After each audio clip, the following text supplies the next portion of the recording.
자, 이제 오늘 제가 이제 말씀드릴 내용은요, 심전도의 기본 원리에 대해서 말씀드리도록 하겠습니다. 저는 경희대학교 의과대학의 김진배입니다. 자, 제일 먼저 보여드리는 그림은요, 시멘 앤 페로라는 유명한 그림입니다. 이거를 처음 보시는 분들은 굉장히 불편하실 텐데요. 이게 왜 갑자기 심전도를 갖다가 얘기하는데 왜 포르노 사진이 나왔냐 오해하실 수 있는데, 이게 제가 이걸 보여드리는 이유는 보이는 만큼, 아는 만큼 보인다는 걸 지금 말씀드리려고 하는 건데요. 이 지금 여기 그림에 있는 이 할아버지는 지금 여자분의 아버지가 되고요. 지금 여자분이 지금 아버지 면회왔다가 감옥에 갇혀 있는 아버지를 면회왔다가 급한 마음에 지금 자기 젖을 물린 겁니다. 이 아버지가 지금 감옥에 갇혀서 이제 굶어 죽게 된 직전이죠. 직전에 이제 딸이 와서 면회하고 아사하기 직전에 아버지를 보고 불쌍해서 젖을 물리는 장면인데요. 이게 지금 중남미의 푸에르토리코의 독립운동할 때 이분이 독립운동 투사였고, 이분이 이제 그분의 딸이었습니다. 우리나라도 이제 일본하고 그건 이제 옛날 역사적인 배경이 있는데요. 마찬가지로 푸에르토리코에서도 이 그림을 보면은 국민들은 눈물을 짓는다고 합니다. 처음 보시는 분들은 웬 포르노 사진인가 싶지만 사실 이렇게 알고 보면 굉장히 슬픈 사진이죠. 심전도도 마찬가지입니다. 그걸 바라보는 분들이 얼마나 많이 그 심전도의 원리를 알고 있고 관심이 있느냐에 따라서 보이는 게 바뀔 겁니다. 지금 보이시는 그림은요, 처음 상용화되었던 심전도 기계입니다. 이게 1912년도 파리 엑스포에서 이제 전시되었던 심전도 기계인데요. 보시는 것처럼 아주 큰 장비가 있고요. 보시는 이 수조가 이렇게 몇 개 있습니다. 그래서 발과 팔을 담그고 있죠. 그래서 이렇게 팔하고 다리를 담궈서 여기서 나오는 전기 신호를 이제 이 기계가 장치가 이제 기록하는 겁니다. 그래서 보시는 것처럼 이제 심전도 기계 파형 장치가 있고요. 수조 있고, 이제 이 수조 안에는 이제 전해질 용액이, 전기가 이렇게 이동하는 전해질 용액이 들어가 있습니다. 그래서 오른쪽 아래 보시면은 이 장비를 가지고 찍었던 최초의 이제 심전도 그림이 되죠. 저희가 알고 있는 그런 모양이 나오고 있습니다. 지금은 발전을 거듭해서 지금은 간단히 이제 가지고 다닐 수 있는 노트북 정도 크기 정도 되는 심전도가 지금 쓰이고 있죠. 자, 지금 보시는 그림은요, 심장 내 전도 체계를 애니메이션으로 보여드리는 겁니다. 처음 심장 내 전기 신호는 동방결절에서 만들어져서 방실결절로 가고, 방실결절에서 온 전기 신호는요, 그 전기 체계를 따라서, 이 번들 브랜치를 따라서 이 전기 신호가 심장에 이제 골고루게 퍼지게 되죠. 그래서 심장이 이제 박동하게 되는 겁니다. 이 전도 체계 어느 곳 하나에서라도 이제 문제가 생기게 되면 이제 부정맥이 생기게 되는 것이죠. 그리고 여기서 나오는 이제 전기 신호를 갖다가 기록하는 장치가 심전도 장치가 되겠습니다. 자, 그래서 오늘 이제 강의의 포인트는 뭐냐면요, 방금 전에 보셨던 심장 내에서 나오는 전기 신호는 전부 다 벡터입니다. 자, 벡터로 표시이 되는데, 그럼 벡터가 어떤 거냐? 고등학교 때 보셨던 책이죠, 그죠? 대한민국 국민이라면은 누구나 한 번쯤은 봤을 만한 책인데요. 수학의 정석입니다. 거기 보시면요, 고등학교 때 저 기억을 잘 돌이켜 보시면은, 벡터란 방향과 크기를 가지고 있는 화살표 표시되는 그런 겁니다. 벡터. 지금 잘 기억이 안 나시면은 오늘 집에 가셔갖고 옛날 고등학교 때 배웠던 책을 한번 다시 펴보시면은 이 말이 쓰여져 있어요. 한번 보실 걸 권해드리고. 자, 그래서 그 책을 보시면은 벡터의 예가 이제 있는데요. 하나 보여드리면은 지금 크기는 이 길이를 표현이 되고요. 방향은 이 화살표 표현이 됩니다. 그래서 이 방향, 어떤 기준선을 기준으로 방향, 판각이라고 하죠. 방향과 크기를 갖다가 나타내는 게 벡터가 됩니다. 지금 보시는 벡터는, 이 V 벡터는 지금 X축을 기준으로 세타 정도의 평형을 가지고 V 정도의 크기를 갖고 있는 그런 게 되죠. 그래서 이 처음 심전도를 갖다가 이제 기록할 때 사실은 이런 벡터를 갖다가 이용해서 그걸 갖다가 표현해 주었습니다. 근데 지금은 이제 그래프로 나오게 되는데요. 자, 요런 이제 벡터를 갖다가 전기 신호로 이제 바꾸는 겁니다.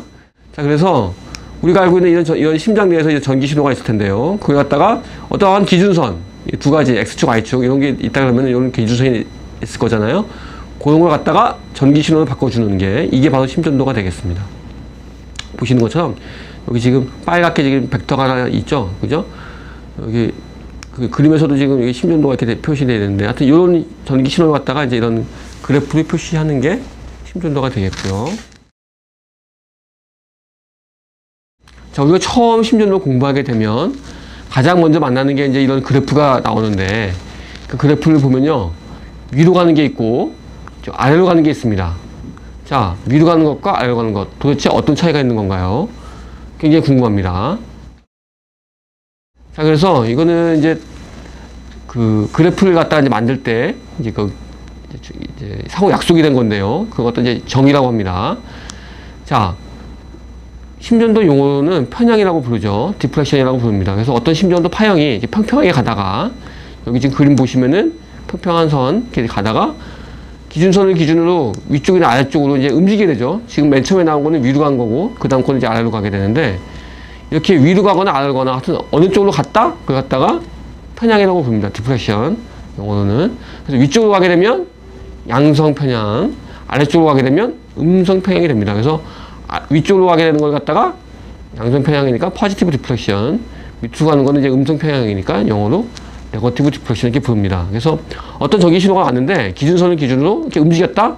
그럼 이제 편향이라고 부르고, 거기서 위쪽으로 가면 양성 편향, 아래쪽으로 가면 음성 편향. 자, 어떤 기준선으로 어떤 거는 플러스 양극이 되고 양성 편향이 되고, 어떤 거는 음성 편향이 되는데, 자, 어떤 거는 양성이 되고 어떤 거는 음성이 될까요? 그거는 이제 그 다음을 이제 보시면 됩니다. 자, 지금 보시는 거는요, 심전도 벡터에 대한 기본 지식인데요. 자, 전기적 신호가 양선 전구로 오게 되는 심전도 상에서는 플러스로 나오게 됩니다. 플러스 웨이브로. 그걸 갖다가 이제 양성 편향으로 말하게 되는데요. 지금 보시는 것처럼 어떤 전기 신호가 이렇게 플러스 극적으로 오게 된다. 그러면은 이렇게 플러스 이렇게 양성 편향으로 나오게 되는데, 이야기 쉽게 하시려면 이제 여자분이 남자분으로 다가왔다. 이렇게 생각하시면 돼요. 다가오면 마음이 흥분하죠. 그죠? 예. 위로 올라갑니다. 그래서 양성 편향을 부르게 되는 것이고요. 반대로 어떤 전기 신호가 여기 남자분이 있는데 이게 멀어져요. 떠나갑니다. 그죠? 어떻게 돼요? 마음이 가라앉죠. 그죠? 이거 갖다가 음성 편향이라고 부르는 겁니다. 그래서 어떤 기준이 있어야 돼요. 이건 기준이 있어야 되고, 플러스 기준으로 그쪽으로 전기 신호가 왔다? 양성 편향이 되는 거고요. 전기 신호가 멀어졌다. 이렇게 되면은 음성 편향이 되는 겁니다. 그래서 아까 처음에 보셨던 이런 전기 신호가 어떤 기준선을 기준으로 전기 신호가 다가오는 쪽, 플러스 쪽으로 다가오는 전기 신호가 나오게 되면 지금 보는 것처럼 양성 편향이 나오고요. 멀어지는 쪽으로 갔다? 지금 보신 것처럼 음성 편향이 나오는 겁니다. 자, 다 그런, 오는 신호, 가는 신호도 있는데, 그런 신호만 있는 게 아니죠. 어떤 기준선을 중간으로 다가오지도 않고 멀어지도 않습니다. 왔다 가는 애들 있어요. 그죠? 중간점으로 왔다 가는 애들. 자, 양성 전극과 음성 전극 사이를 갖다 지나가는 애들. 그런 애들 있습니다. 그런 애들 어떻게 나와요? 보시는 것처럼 플러스 마이너스. 그죠? 두 개가 동시에 나와요. 자, 그래서 이걸 두 개 동시에 나왔다 그래서 이중, 바이페이즈, 이중 편향이라고 부르게 됩니다. 우리도 간첩도 이중 간첩이 있는 것처럼 이쪽 편도 아니고 플러스도 아니고 마이너스도 아니고 이 편도 아니고 저 편도 아닌 애들, 이중 편향이라고 부르게 되고요. 보신 것처럼 심전도 그래프에서는 이렇게 플러스 마이너스가 동시에 나옵니다. 자, 그래서 이 지금 화살표를 보면요, 이게 지금 이렇게 왔다 이리로 지나가는데, 이 플러스 그 입장에서는 저 멀리서 조금 오더니 흘러가죠. 그죠? 조금 오더니 흘러갑니다. 그죠?